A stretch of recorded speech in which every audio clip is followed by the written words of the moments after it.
Got you ready? Well, let me check on this camera. Can you repeat your lines, please? Howdy, howdy, friends. How are you? Ms. April? I'm here today. Okay. Baby. All good. So we're David, recording on both of these. You're good to go. So the other, You got to pause after there on our stuff on the one.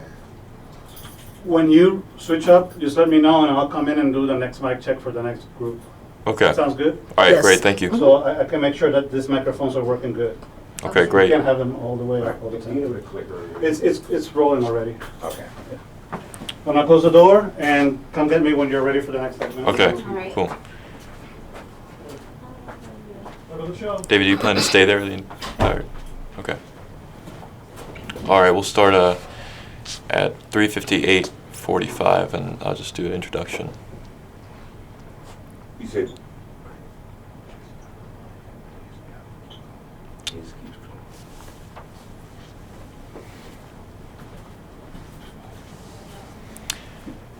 Hello, everybody. My name is Colin McEvers. Welcome back to Bridging the Gap. I'm going to do a quick disclaimer. Everything that we say is not the opinion, not necessarily the opinion or the viewpoint of PAC 14. We are local producers. Today I have a special guest on. We have Councilwoman April Jackson. Hello, how are you today? Fine, and you? I'm doing pretty Fine, good. and you? Doing pretty good. So you've been on the city council at Salisbury for how long? 10 years in November. 10 years. 10 years, yeah, in November. So that makes you the longest serving council Longest tenure person. one with the ones that we have right now. Yes, I am the longest tenure one. Wow. Okay. That's a while. So you ran what in 2015 or 2016? Yes, 2015. Okay, I see. We were actually just talking about this, and I'm curious now because David, who's our co-host, was talking about this. You mentioned that your father is very popular around these parts, or was very, very popular. Yeah, he was. He was a youth advocate. He had track teams that we traveled to all 50 states. He was the first African American football coach at the Salvation Army. He was very instrumental in the community. He had a organization called New Directions for social and political change. He sued the city, I think in 84, if I'm not mistaken. I think it was like 83, 84. I'm not for sure the year, with redistricting. So we could get an African American in place because we never had the opportunity to get an African American seated on either council. So he did that, and he did win his case. Yes. Wow, that's incredible. Was that at the county level or like the city level? It was at the city level. I think it was at all levels because before we never had one. So I think it was for everybody. But he actually sued the city. So I think when he sued the city, the county kind of ran its course as well. And he did make sure that we did get an African American in seat. Yeah. That's To awesome. represent our communities. That's wonderful. Actually, that reminds me of the recent case that's been brought up with the county, Wicomico County, with the NAACP and how we're going to be having 2 new districts. Yes. What are your thoughts on that? We do need it. We do need it. We need more representation, and we need more impartial representation. We need people to represent their communities and represent their communities well and represent a larger area. So it is more than enough for us to have more than just the 5 that we have, and 2 more on. It gives us strength in the in the county government. I see. So you've been you used to be the city council president back in the day. How long was that tenure for you? I think it was about maybe 6 months. About 6 months. 6 months. That was during 2023. Yes. I see. Were there any things, any major like policies or bills or anything like that came to your attention that you guys worked on that was particularly important in your opinion? Well, we didn't get to go through a lot of them. We're still struggling with some of them right to this day. We had the LDAs on Parking Lot 10. I think it was Parking Lot 1. And we're still transitioning through those because we have a lot of the mayor doesn't agree with, you know, given that the government, the actual state government gave us 4 million. $4 million. We asked for 6, he gave us 4.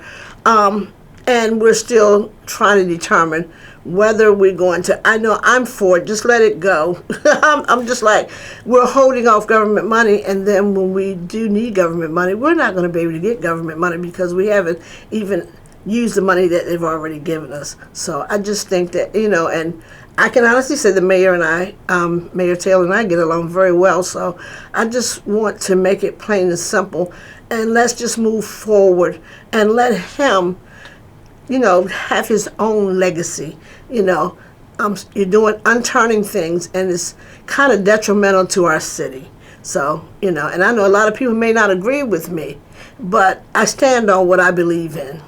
That's the most important thing, and it's good to hear that you get along well with the mayor, because I know that a lot of people on the city council don't necessarily have great relationships with him. Speaking of which, I know that there's been a lot of kind of drama and controversy between the mayor and the current city council president. What are your thoughts on the current leadership of the city council as it is run by Deshaun Well, Doughty? I just ask that we be more respectful of one another, and mostly more respectful of our mayor. I haven't seen a time that he's been very disrespectful to either one of us, and I just think that you should treat people the way that you would want to be treated. We may not agree, but we're always here to agree to disagree. But it doesn't take being angry, bitter, and throwing stones. You know, that I can say, don't throw rocks and hide your hands. You know, don't do things to people that you wouldn't want done to you. And like I said, I do get along with him very well. It doesn't matter. I get along with Sharon and the mayor. I try to get along with everybody. It doesn't matter what political party you are. It's the person that lies within. And just because we don't agree on everything doesn't mean that we're supposed to become enemies. Definitely. And that you know, that reminds me of this whole Recall Randy effort that's been going around, the anonymous smearing and all that, which I'm not sure who that's run by. You know, speculation that certain people that don't agree with him politically are running that, and you know, attacking someone's character just because you don't agree with them. You know, that's not healthy. It's not healthy for politics. No, it's not. And I don't believe in that anyway, because even when I campaign, you know, some people can come up and throw all kinds of, try to throw wrenches in your campaign. And I don't believe in it, because what kind of person would I be to make you look bad when I'm trying to do something positive? And I think the only positive way to do it is don't try to belittle someone. You know, stand on your merit. Do what you have to do. And if something is actually wrong with you, people will see it.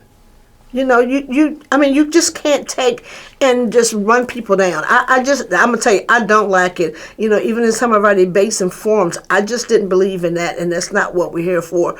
We're here to support our citizens in our city, and we're representations of our city. And if our children see us, and if other people see us, you know, I'm going to say it, acting like heathens, what are they supposed to expect from us? I mean, what are they, the change has to come within us, because we're the ones representing. So I just believe in not bashing people. I don't really want to say anything bad about anybody, because somebody could say something bad about me. Not that I have any hidden treasures, because I'll tell you about myself. You know, I'll take my skeletons out of the closet and I will express them and let you know what they are. But just because you don't like somebody, don't try to defame anybody.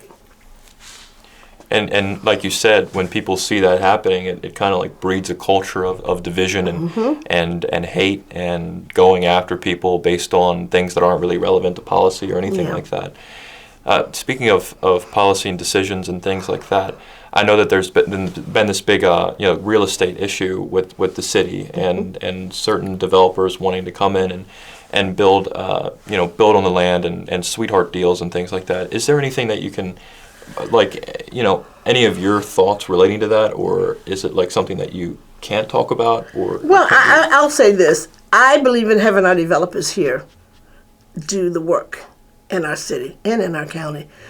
Why would we have somebody else from another state, city, town come in and develop our city when we have people right here?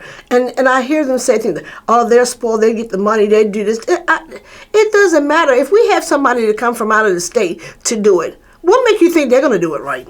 What make you think that they're going to be forthcoming? What make you, I've seen a lot of developments come into play here in the city of Salisbury and Wycomico County, and the developers could care less what happens to those places.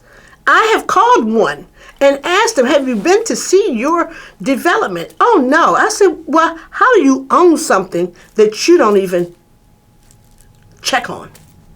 You know, you don't even go and do a spot check or, okay, let's see how this is going. You know, I mean, you're going by something somebody else says, but your place is a mess. It's a wreck. And I just believe that if we have somebody here, or if we decide to bring other people in, we need to keep their feet planted to the ground. We need to put laws into place where they just can't come in and do anything else, and they have to own this property for so many years before they can even sell to somebody else. We need the laws that where they come in and they build so many affordable housing units in these places. You know, I mean, what they're saying now is affordable. To me, is not even affordable anymore, because now they have tax credit housing. Okay, tax credit housing puts you in a position where you're either you make too much or you don't make enough. So we still have a dilemma. So with the housing and with the developments that are going on right now, all I'm asking is that, and I know this goes higher than here, it goes to the state, but we need to impose something that says and requires, when they come in to build, if you're building 75 units, at least 10 of them need to be affordable. That's how I feel. So if we're going to allow our developers here in Salisbury, I don't understand. I would rather this money go to somebody here than go to somebody in a whole nother state. I can remember being on the county council and planning and zoning, not county council, planning and zoning, and we got people coming from Florida, West Palm Beach, Florida, developing here. So I'm like, how? When we have developers here, and they're saying they're being greedy, and no, they're not being greedy. But what I will say, I would love to see more minorities in the development business, because we do have them. We do have them, and they get passed over. So that's another subject for me, is having our diverse community, our diverse developers come into play as well. So it's a situation where, like, the city in the past has made these deals with people from developers that aren't even in the state of Maryland. They're from out of the state. Yes. And they're coming in and they're building these properties without really any care for how it affects the community, because they're not from around here. They're not from Maryland. They don't care. Wow. They don't care. I see. This money, it's a money train. They're making money off of it. So they don't care, long as it's making money for them. It's beneficial to them, but it's not beneficial to our city, not beneficial to our communities. Because the upkeep is horrible for some of these places. It's horrible. It's deplorable. Some of these places that they have, and it's very few of them now. I can say it's very few. I wouldn't want to live in them. I wouldn't. I really wouldn't want to live in them. And I get heartbroken seeing other people living under these conditions. I see. From the discussions that you've had on the city council, like public meetings, public work sessions, things like that, would you say that other people on the city council share your viewpoint, or is it mostly a case where some of the individuals on the council want these developers from out of state to come in and to build without really providing much of a compensation for the city, for the community? Well, I can actually say most of the city council actually has the same train of thought that I have. I can say that they do believe that the developers that are right here should be first and foremost, but I do believe also in the diverse developers and people of color getting these contracts as well. But other than, I think we all on the same boat. I think we all are, maybe one or two, but I think we're all, facing the same dilemma and going the same way. I see. Yeah. I see. There's another thing actually that I recently heard about that I don't really know all the information about some kind of state law being considered or passed that would, at the state level in Maryland, that would allow for developers to simply do an appeal to a state board, as opposed to going through like city government and local government to build properties in these communities. So instead of going through that red tape of actually being reviewed by city governments and people that know their communities, it's instead going to be a state process. Is this the case? Could you elaborate if you know anything about this? I have heard, and it's a possibility that it could be coming down the pipeline. But most of the times when we do these big developments, government does give us money, and they give us quite a bit of money. So I feel as though that they should have some say in the development and how it takes place. Now, not all the time, but some of the time it's according to what's being developed and for them to govern it. And I do think the city should have a point. And we should all sit down and talk about these things. Even the state government and the city government should all sit down and express their concerns. And even the community, when we do things, the community should be involved at every point, because this is what affects the community and our city. So when the state government comes in, when the city government comes in, the communities come in, the residents of the city that we represent should be there to hear what is going on and not be taken by an element of surprise. So if the state's doing it, and I have heard that they're going to start implementing a lot of things and putting it in state law, I agree as long as it's done in decency and in order. And as long as there's like conjunction, Yes. like between the two. Yes. If it's just something that's done entirely by the state and there's no oversight by city government or No, local government. we should all be on the same accord. We should be all talking to one another and trying to make sure that things are right, because you living in the state, you're across the bridge, and you can't possibly tell us what's going on here like we know what's going on. So we need to, that's why I say you have to bring in the community, because the community, the city, the residents know what is most needed, and the city government knows what is best needed for our citizens. Certainly. I actually wanted to ask you about something. One of your colleagues on the city council is running for county executive. Michelle Gregory, and I know that you've served with her. I don't know how long she's been in there for, maybe like a couple years or so. Well, she's been 6 years, I think. 6 years. 6 to 7 years. Okay, so you've been working together for a while. In your opinion, and with the amount of time that you've had to work with her, do you think she's qualified to become the county executive for Wicomico County? I can say Michelle is knowledgeable about a lot of things, but this is me. Yes, of course. I don't think that she's ready. This is just my spin on things. I don't think she's ready for it. But who am I? Who am I? Exactly. It's just like asking your, because you have the most Yeah. experience out of anyone Yeah, on the city I can council. tell you she's very knowledgeable. But I don't really think she's ready for that position right now. I don't. I really don't. I don't. But that's just me. Yeah, I've been keeping attuned to certain things, and she's having these kind of Facebook social media Yeah. battles and wars with different people in the community that aren't necessarily elected officials, and it's definitely been interesting to watch. That's all I'll say on and that. This is what I say about in politics. You have to know when to hold them and know when to fold them. Just because somebody says something about you doesn't mean that you have to do a rebuttal. Sometimes it's just best to sit back and don't say anything. Because when you say something, then it explodes and becomes something lower. It's like a little bump that becomes a sore. I can't see myself going back and forth with somebody on Facebook. Now, I know I had made a statement one time about Trump, but I apologize because of the language that I use, but I didn't apologize for what I said to him, about him. But we have to be very cautious about what we do sitting in these positions. Very cautious. Definitely. Because people are watching us.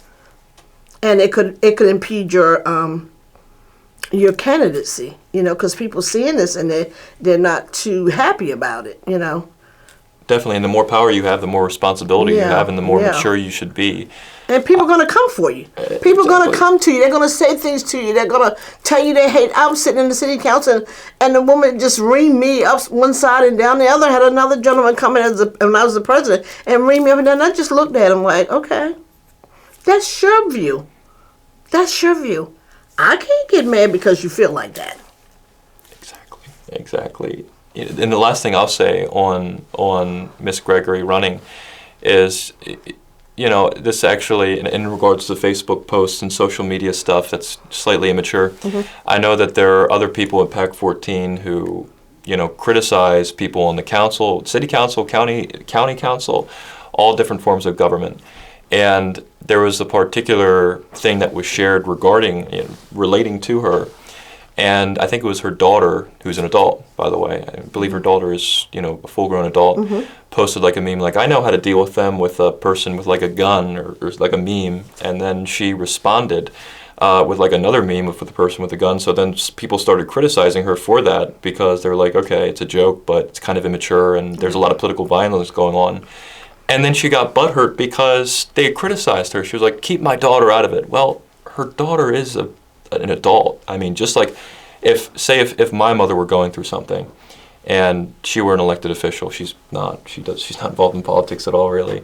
And I made like some kind of weird comment or whatever, that would be totally my, you know, fault because I'm an Well, adult. I tell my kids all the time when people say things to me, don't you say one word. Don't do it because it reflects on me.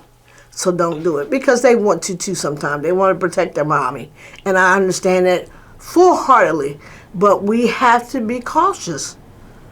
And we have to prepare our children and our family members. This is something that we took on. And these are the things that are going to happen. So we have to be prepared for them. And we have to be ready to confront it in a political, but in a decent manner. We just can't be visual and vicious with people. And I saw the post, and I didn't see the post because I don't really, you know, when it comes to stuff like that, I try to go over and just keep right on going through it. But Michelle has done some horrible things to me too. She texted me one time about 25 texts. And she was very, very rude to me. Very, very, very, very obnoxiously rude to me. And I told her, don't text me anymore, because if you text me again, I was going to the city government and let them see the texts that she was sending me, and I was going to the police station, and I meant it. Because, you know, you can say what you want to say to me, but don't keep threatening me like you're threatening me. You're not going to threaten me. So, you know, and that kind of stemmed me off from really having a rapport with her like I used to because of that. Because when she did that to me, it set me in a whole different space. I respect people. I try to respect them to as much as I can. But one thing about me, I'm going to be honest. I'm going to be brutally honest. I'm going to tell the truth. Whether it hurts me or not, I'm going to tell the truth. You know, and that hurt me. It really hurt me, not to the point where I was going to cry, but to the point where I wanted to just lash out on her. But I said, nope, I'm not going to do that. But just don't text me anymore. I'm very sorry to hear that. It's ridiculous that people that are supposed to be your colleagues that are working together on improving the city will, like, go after you just for differences in opinion. And speaking of which, I'll actually ask my last question. What do you think it is, what do you think the most important thing the city council and city government can do for Salisbury as a town is at this current time, in this current period? We need to create more for our young adults and for our youth. I'm very adamant about the youth. But if we want our young people to stay here, we have to give our young people something to stay here for. And it's not a thing here that I'm here. I'm a senior, 67 years old. I'm a senior. So I'm just like, I'm here. But someone of your age, my granddaughter's age, who just graduated, my grandson's age, they don't want to stay here because there's nothing decent for them to do. Nothing. And we need to create more for our families of young people, parents with children. And I can actually say I advocated for the summer program, and it was very successful at the lecture program during the summer. And I'm going to advocate for more programming to come in, and we're working on the West Salisbury Community Center too, and I want that to take place within the next year. But that will be things that it's not going to be a youth center. It's a community center, so everybody will be able to access it, utilize it, and do whatever. But here we need more for our young people. You know, they say this is a retirement city. Well, it's not all a retirement city, and we have to realize that we still have families here with children. We have to realize we still have young adults here. We have to realize we have college students here, and we have to make things perfect and safe for them all. Well, thank you very much. I Thank really you. appreciate this. Thank you for joining us. We're going to come on and bring on the Jameses and some others to discuss some other matters in the community. Okay. So thank you again. And it was Thank great you. to talk to you and Great chat. to talk to you as well. All right. Mhm. All right, Well, we didn't get that on this one.